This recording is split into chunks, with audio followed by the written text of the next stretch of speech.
Okay, so today we're going to move to the very first Wednesday. If you remember, we were talking about Bethlehem. And the second Wednesday, we talked about Nazareth. And today we're going to be talking about mostly Capernaum. And secondly, the Sea of Galilee. So if you haven't heard of Capernaum before, as you read through the Gospels, look for the city named Capernaum. It's in there quite a few times. And it's a very important place in the Gospels. Capernaum, like we said last Wednesday, is where over 75% of the red lettering, so what Jesus says in the Gospels, is said in the synagogue for the most part of Capernaum. But if not in the synagogue, specifically within the city of Capernaum. Jesus spends a large majority of his time in Capernaum. It's where the big three disciples are from, more are from there as well. But it's where Jesus calls his first disciples. There's many things that go on in Capernaum. Capernaum is a very big deal within the Gospels. So we'll go back to our main map here. Again, we have Jerusalem here. This is the Judean mountain range in the middle, Mediterranean Sea, Sea of Galilee. We have the Jordan River, Dead Sea. Jerusalem is here. Nazareth is up here about 100 miles. And then Capernaum is at the northern edge, the northwestern, but northern side of the Sea of Galilee. On the north side. So, quite often you'll see when you read through the Gospels that Jesus got into the boat and went to the other side. And I would say 90% of the time when they say that, he's going from the north side down to the southern side. The north side down to the southern side. There is a couple of times that you'll see he goes from Bethesda, and he may go from Bethesda to Magdala. But for the most part, he's going from north to south, south to north. And there's a couple of reasons for that. But for one, if you're going from the north to the south, you'll notice that the Sea of Galilee is a river-fed body of water, right? And so if you're ever trying to get a quick way to the south, that's the fastest way. To jump in the boat from the north side and go to the south side is the fastest way because there's a natural current, right? So it's very easy to get there. So it's a closer picture of it that we're going to see. Here's Capernaum, right there. Gennesaret, you may have noticed that from your scriptures. Bethesda, you'll see a lot. Bethsaida, Tiberias, you've seen a lot in your scriptures. And we talked about Magdala. Magdala, very famously, is the place of Magdalene. This is an aerial view of the area today. So you'll see a couple of things. Number one, the entrance to Capernaum is over here. We're going to see another aerial view of Capernaum in a minute, but just Capernaum is over here.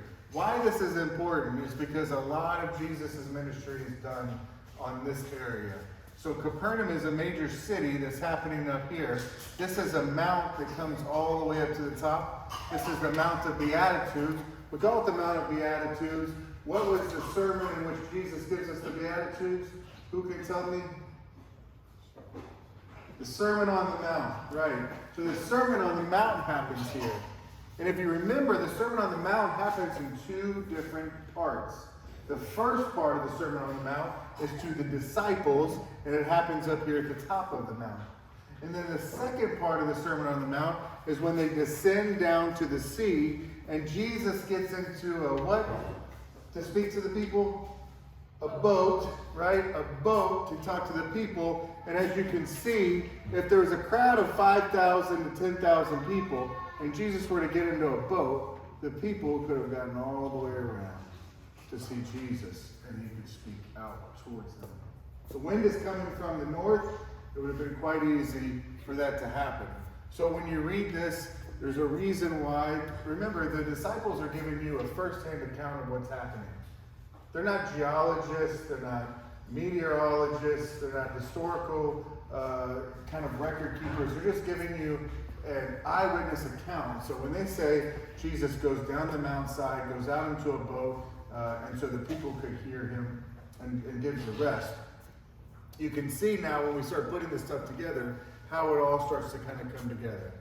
But remember, Jesus is in Capernaum, and it says he goes up the hillside in which to pray quite often. You'll hear that. And when you hear that, Jesus is ascending up here to the area of the Mount of Beatitudes, and here's where he prays. Another cool place to point out real quick is Tabaga, which is right here. This is the place where Jesus feeds the thousands. Where Jesus feeds the thousands is right here. There is a church right here. There is a historical, there's a convent and a historical society here, along with lots of records and archaeological stuff that you can visit. And here, the church is right there. In a minute, spoiler alert, Lola, I'm going to show a picture of Lola, and she is going to be looking directly at this church, directly at that church. But what you'll notice around there is farmland. There's lots of farmland all around it. Lots of farmland, beautiful, lush vegetations, bananas, right, Micaiah? We went out of the hotel one night. I took her to a banana farm. She thought she was going to get kidnapped. She's never forgiven me. This is a sign as you go into Capernaum, the town of Jesus. Now, Capernaum historically was a major city. It was the major city on the Sea of Galilee, and we know that from archaeological digs as well as from historical writings. So not even just scriptural, but Roman records, things of that sort.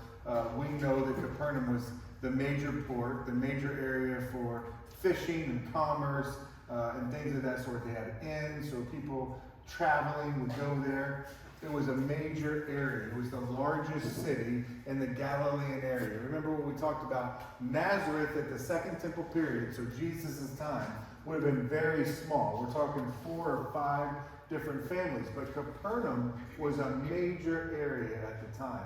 But remember, when Jesus is leaving Capernaum at the last, he says he dusts off his sandals, and he says, if I would have done the things I did in Capernaum, in Tiberias, they would have believed. And he says, because of that, Capernaum is cursed. Basically, no one's going to live here. And I'll tell you, we'll look at it a little bit after this, but I'll tell you that Capernaum, for the last 1800 years, has been desolate, except for a church. Because no one lives there.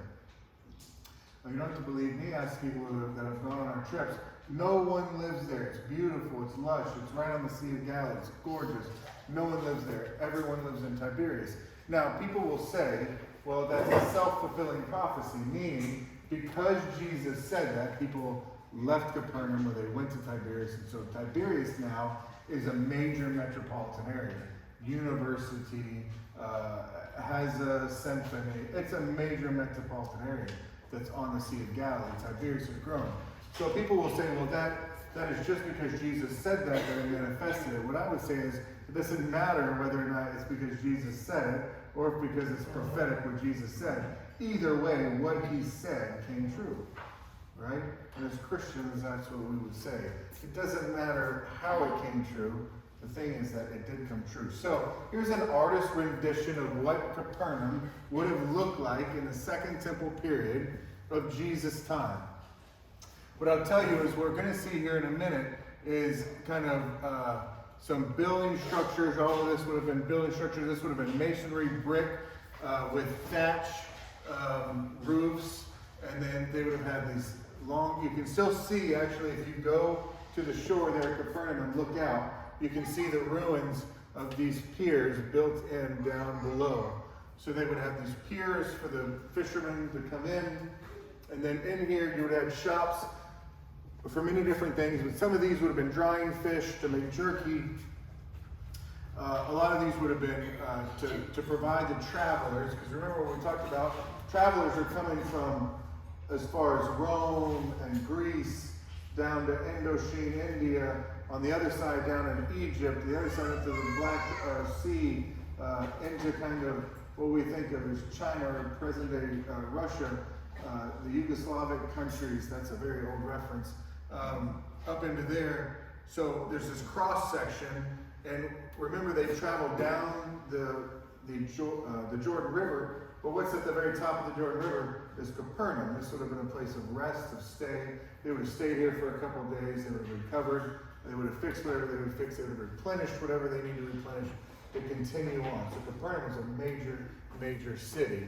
And this is basically a good artist rendition of what it would have looked like. This is what it looks like today. This is very important for a couple of different reasons.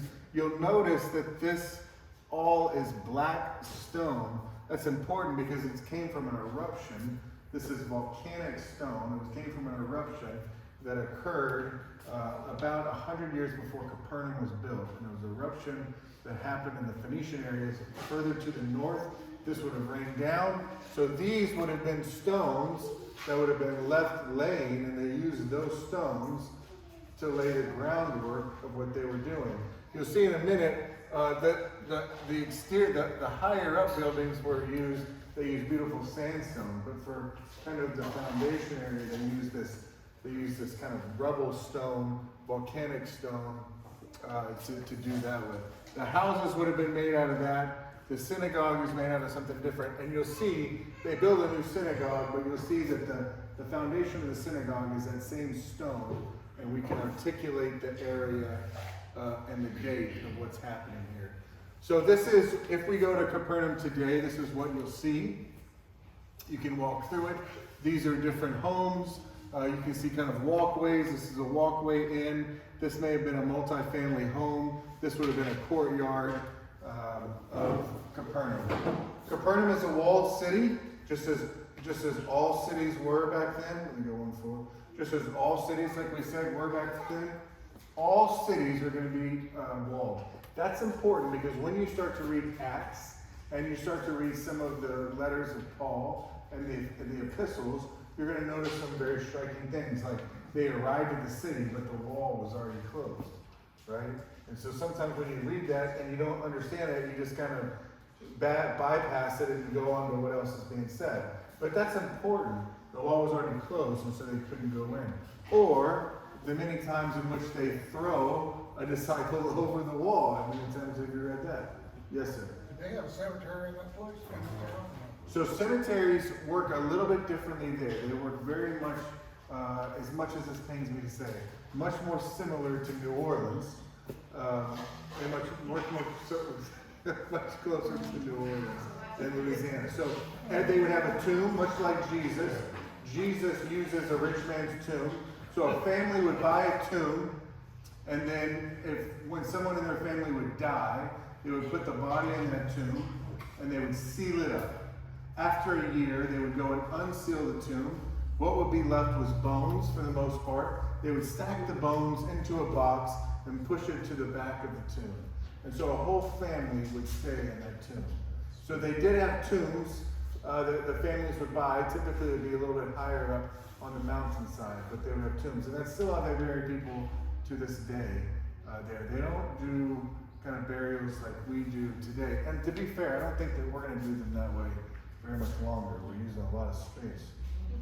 But this is an aerial view of the main area of Capernaum. What you're looking at here is the synagogue that I was telling you about. And what you see here is the church.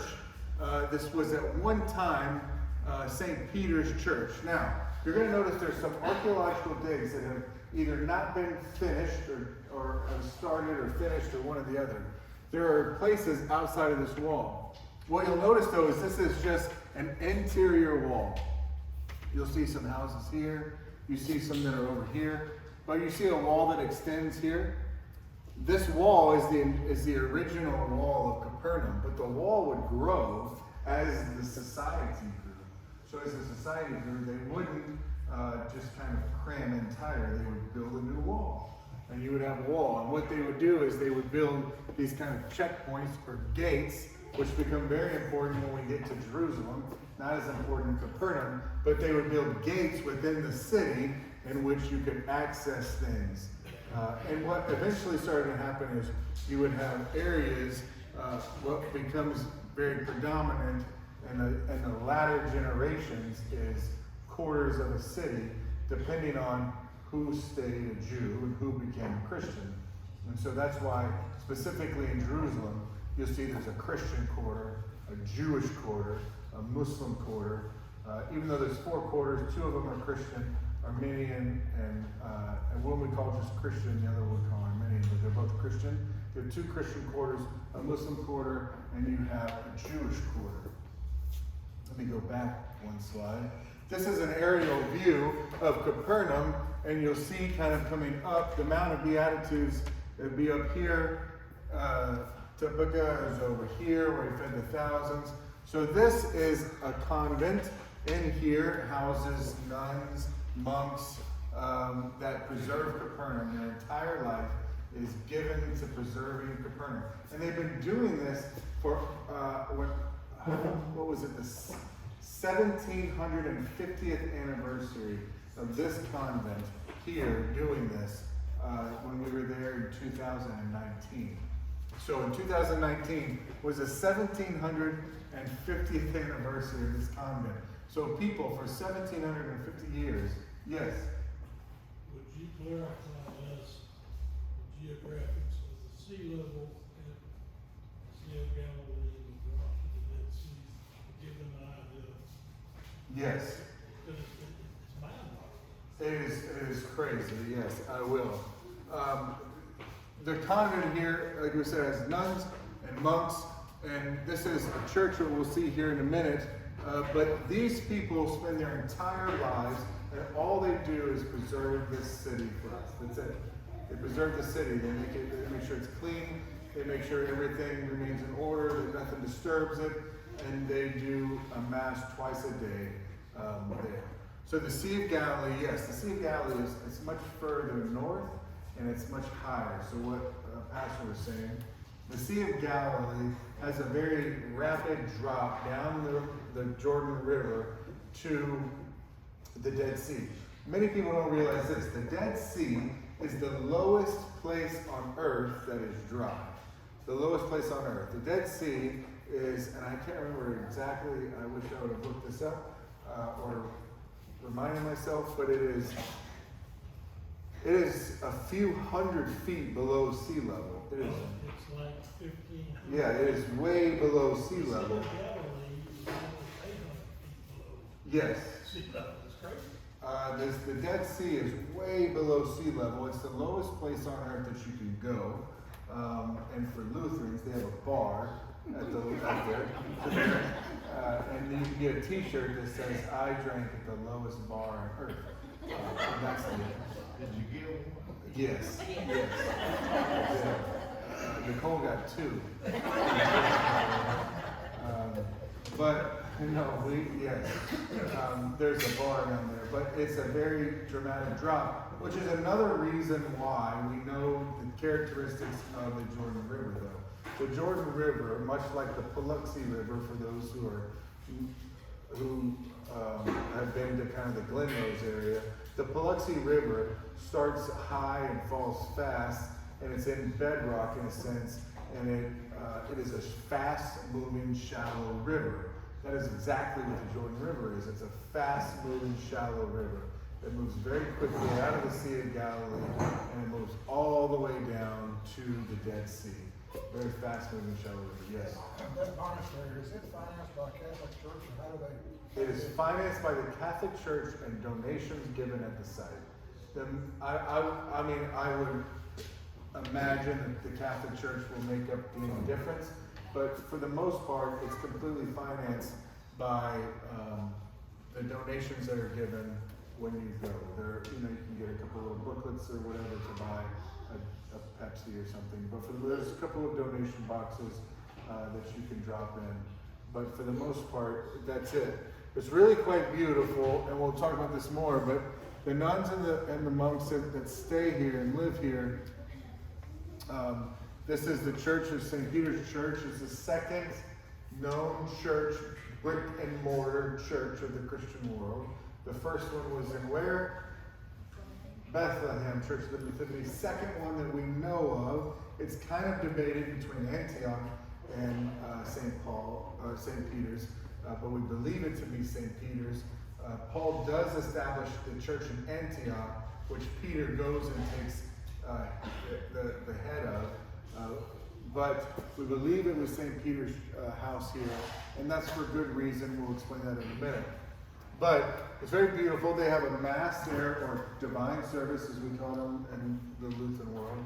They have a divine service every morning for open to the general public. They can come. And then they close down the entire area.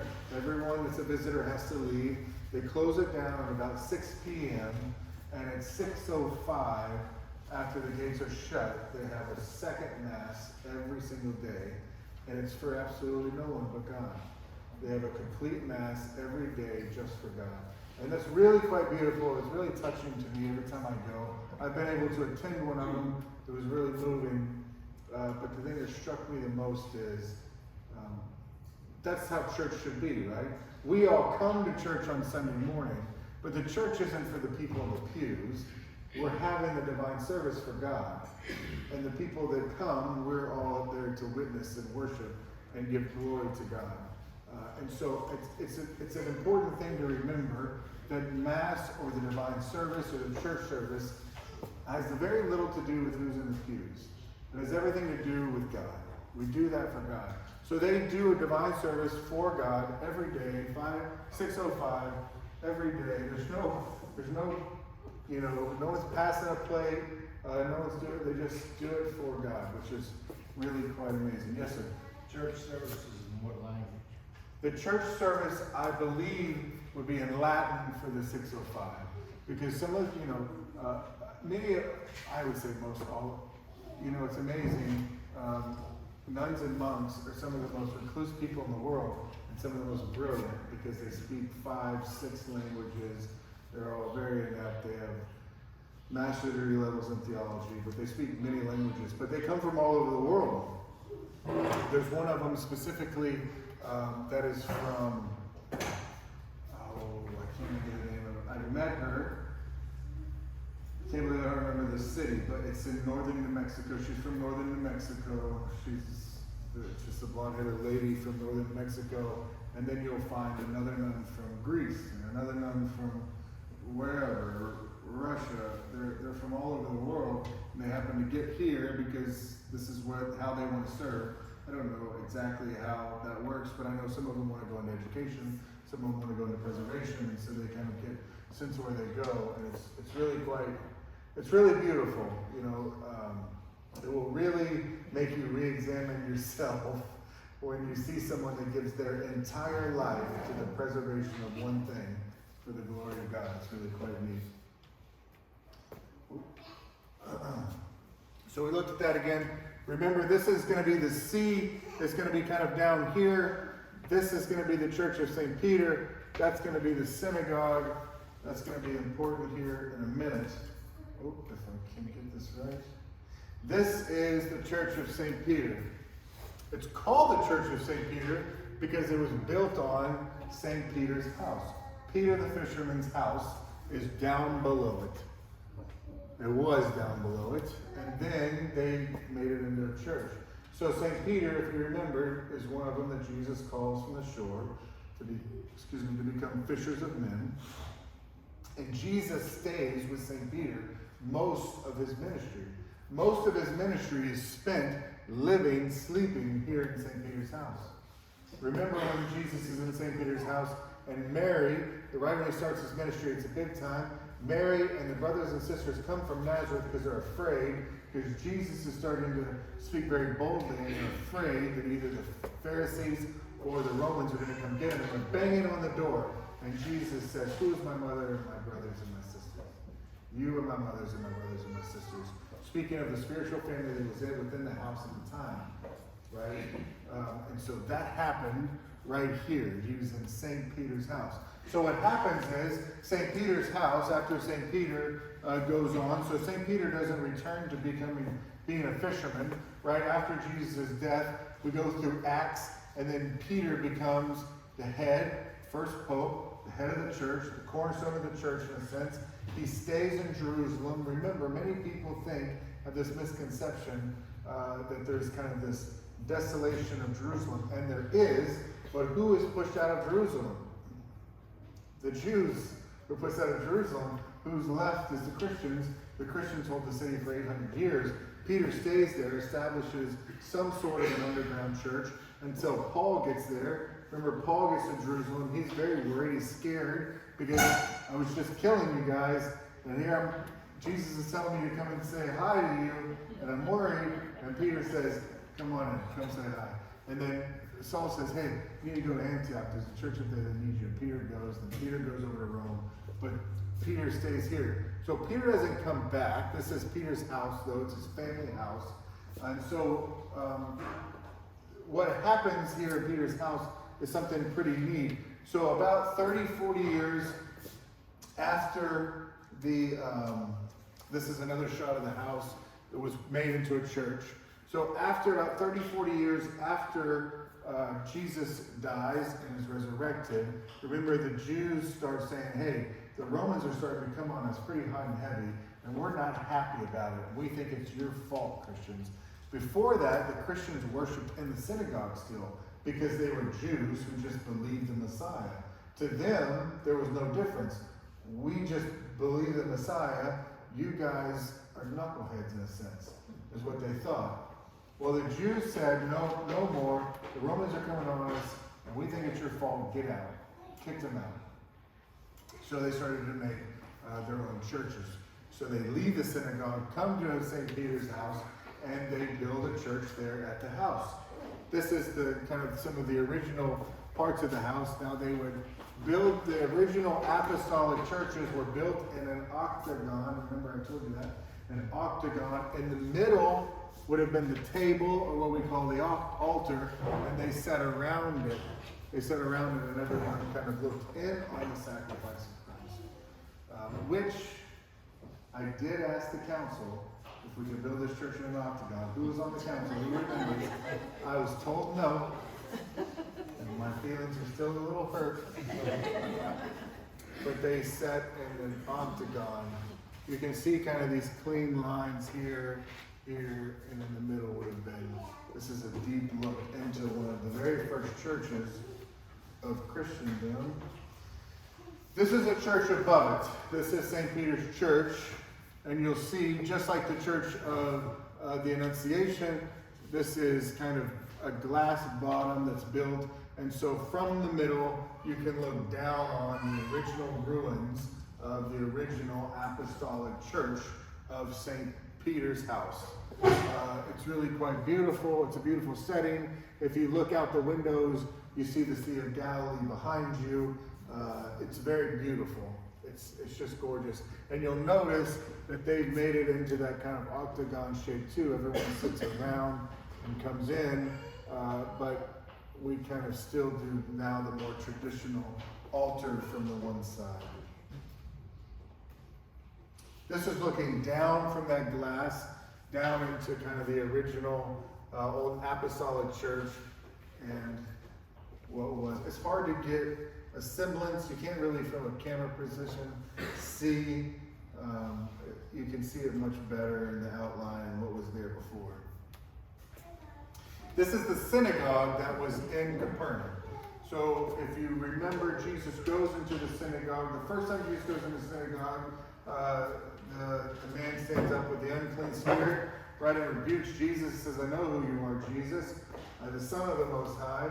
What have you come to do with us? Remember? And Jesus rebukes the spirit, and it comes out of the man. This happens right here. This happens in the synagogue. And Jesus preaches most of the stuff that we see in or around the synagogue. This is a major, major point for Jesus. Jesus would have been in the synagogue teaching, preaching for hours on end, days on end. He would have left, but Capernaum was his home base, which is why we call it the city of Jesus. Jesus would have left, but he would have come back. And this is the synagogue, or at least the grounds of the synagogue in which that would have happened. This is another view of the synagogue here, and you see kind of the ruins that are around it. Would have been businesses, homes, and so on. This is just one of the groups that went with me. One of the groups that went with me there in the synagogue. You can see there's still some very old writing, etching in ancient Hebrew that's kind of on some of these pillars. They've got it held up as best they can, but it's a pretty remarkable place to be. Another view, looking out the side, you'll see this is important. This is some of the original flooring. This is added on flooring of what Jesus would have stood on and what he would not have stood on. So this is looking out towards the Sea of Galilee. That's the Sea of Galilee. This is some of the shoreline around the Sea of Galilee. But what you'll notice here is this kind of mountainous region all the way around the Sea of Galilee. Remember we talked about last week that there is a funnel that happens. There's a valley that comes from the Mediterranean into the Sea of Galilee, and then there's an exit that occurs that comes up from one side, it goes out the other side. There's an exit, and I'll show you the exit here in a minute in a picture. But it comes in, this wind comes in, this big weather movement comes in, and then it basically hits these mountains and starts to swirl, and it'll swirl and it'll swirl, and so one of two things happen. Either the pressure gets released out of the other valley, or it goes over the top of it. So you can see in this weather pattern, it's making its way up. And it's going over the top of it. I know that when Lola, is Liz here? No? When Lola went, it was happening as we are descending into Capernaum. As we're coming from Nazareth to the Sea of Galilee, a storm caught up as we were coming in. And we couldn't see anything when we first got to the Sea of Galilee. It was a storm going on. It's cloudy. You could not see basically the hand in front of your face. And then by the time we parked, this is a picture taken after that, and you see the clouds had risen, and you could start to see. And then about an hour after that, it was blue skies, and everything was fine. It was really neat for them to be able to see when these storms come in really quickly. And it's just a matter of, it wouldn't be a storm otherwise, other than the air is funneled into this system, and so it compresses really quickly, and so anything that was kind of atmospheric pressure or any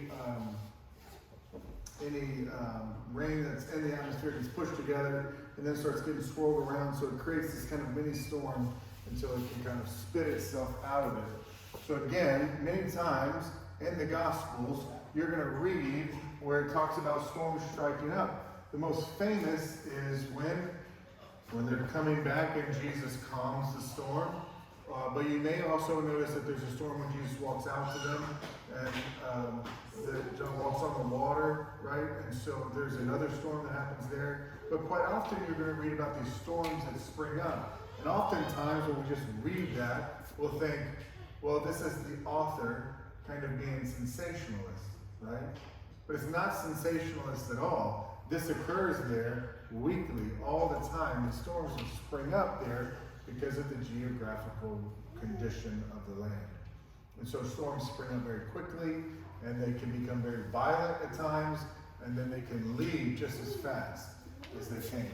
What you'll see here is the exit. This is the exit area that occurs. So this valley kind of comes out and then goes back that way. It looks kind of like a little V, but it really comes out and then back in. But that's the exit that it has. Unless it goes up above, then it's going to exit out and back that way.